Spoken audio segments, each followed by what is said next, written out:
šobrīd es sēžu, kāpēc es sēžu uz šīs dēļu kaudzes, tas ir simboliski, jo šeit jauna ģimene, puisis ar meiteni, jaunieši ar 2 maziem bērniem uzsāk savu kopdzīvi, vēlējās šeit manā teritorijā izveidot savu vietu, sāk tā kā dabiski veidoties kaut kāda kopiena, jā. Un viņi izšķīrās. Viss palika. Nekas vairs nenotiek. Nauda ir iztērēta. Viss beidzies.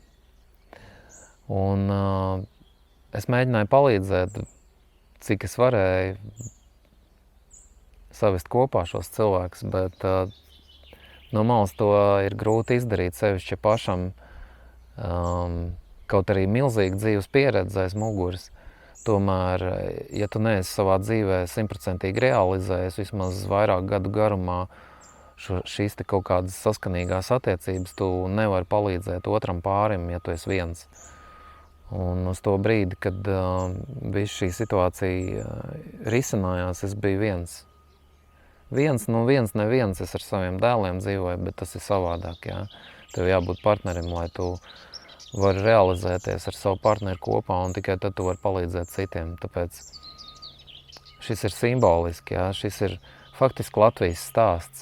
Mums ir tendence par citiem domāt sliktāk nekā patiesībā ir. Par sevi mums ir tendence domāt labāk nekā patiesībā ir.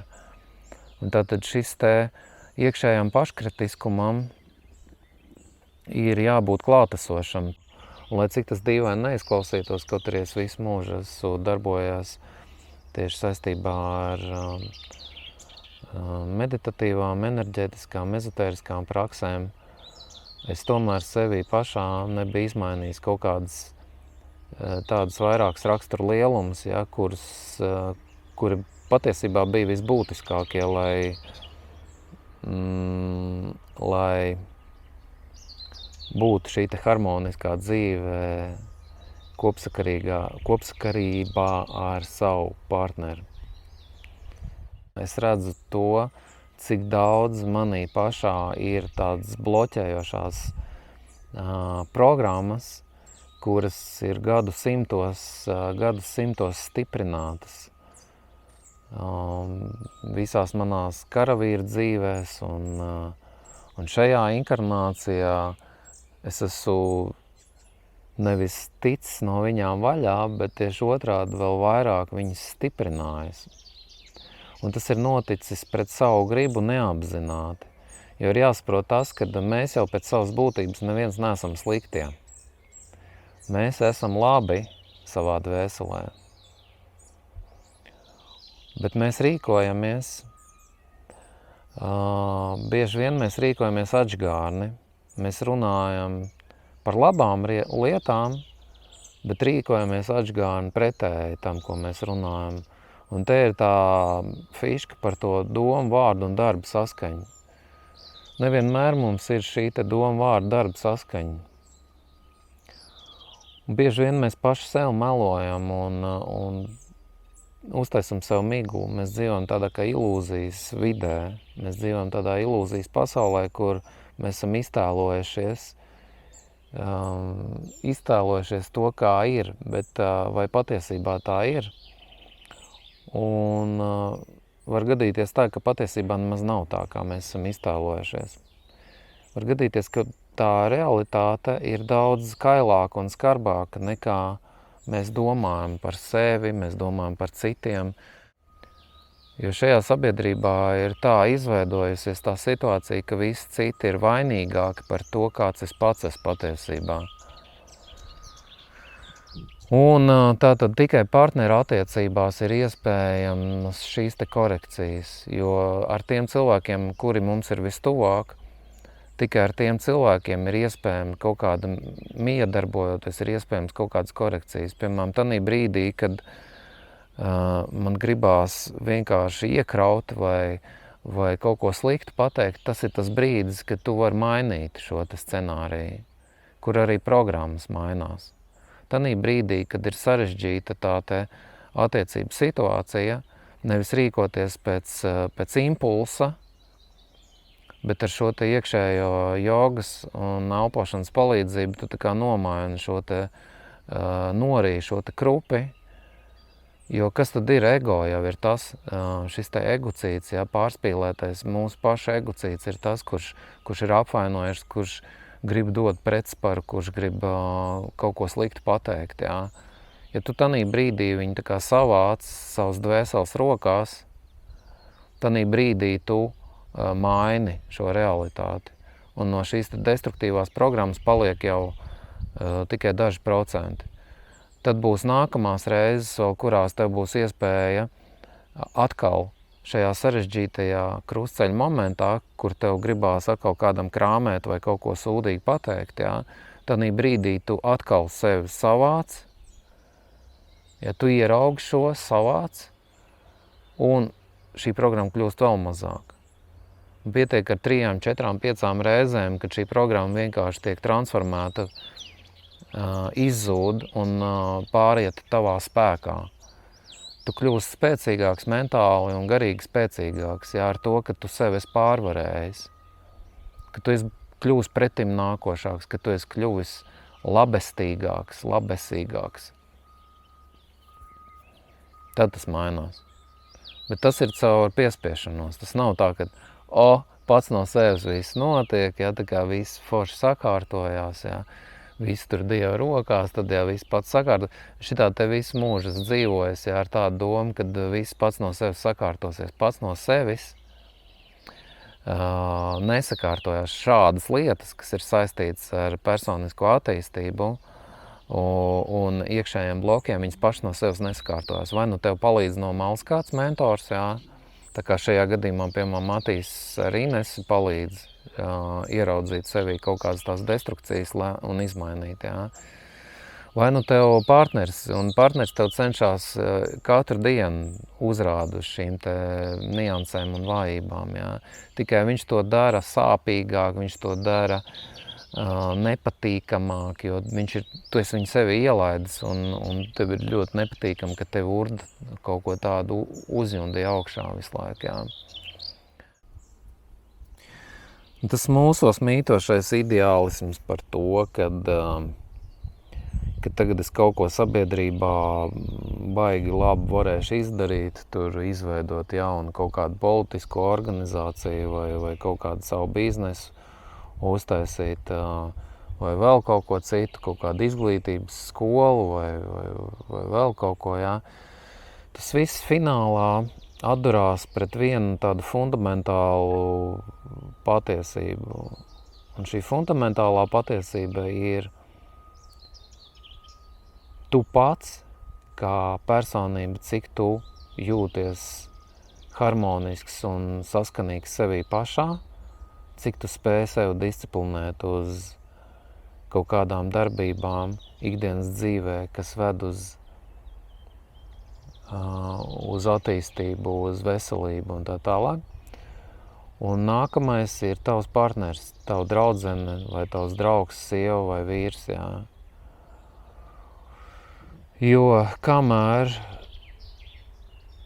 Bet tas viss ir paralēli. Paralēli notiek darbs ar sevi ikdienas dzīvē, ja, kur mēs ko darām, kā mēs sev mobilizējam uz kaut kādām tādām veselīgām darbībām, rīta vingrošanām un vēl visu kaut ko citu. Ja. Un paralēli notiek šī komunikācija ar tavu sievu, tavu vīru, jā. Un paralēli notiek vēl tava ikdienas lieta, ko tu dari, vai tu esi tur politikā, vai tu esi biznesā, vai tev ir vēl kaut kas cits darāms, jā. Un tātad viss šīs tie trīs aspekti, viņi saudušies ir tanī, ko mēs saucam par dzīvi. Un nav tā, ka sākumā tu sakārto sevi, pēc tam tu sakārto attiecības ģimenē, un tad tu sakārto attiecības ārējā pasaulē, tanī te darba pasaulē savā, jā. Tā tas nenotiek. Viss notiek vienlaicīgi. Un slodze ir diezgan liela. Jo, ja tu atnāc mājās un tev ir nesakārtotas attiecības, viņas tiešā veidā ietekmē tevi, un tu neesi pilnvērtīgi spējīgs veikt darbības ārējā pasaulē, un viņas ir kļūdainas, maz efektīgas un tā tālāk. To mēs redzam pie valsts pārvaldes, ja, kad šeit viss ir nolaists līdz gruntī, kā saka, jā.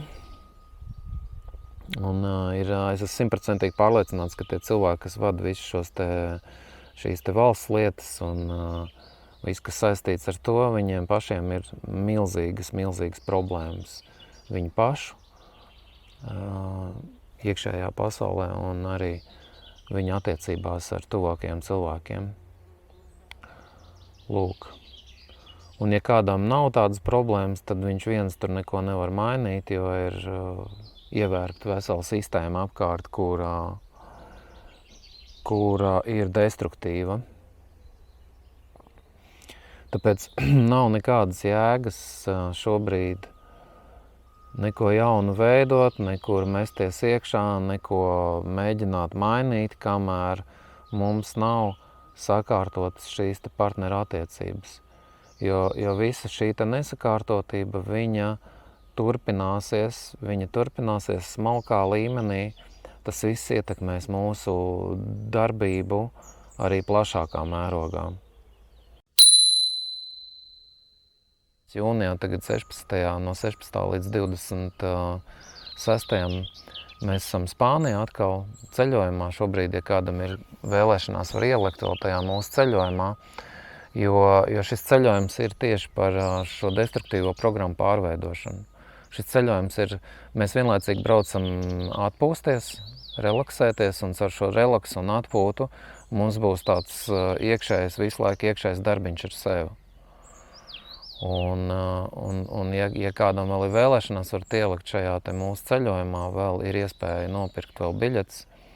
Mums vēl ir kaut kādas 2-3 vietas brīvas mūsu grupā. Un pēc tam būs augusta brauciens uz Spānijas kalniem.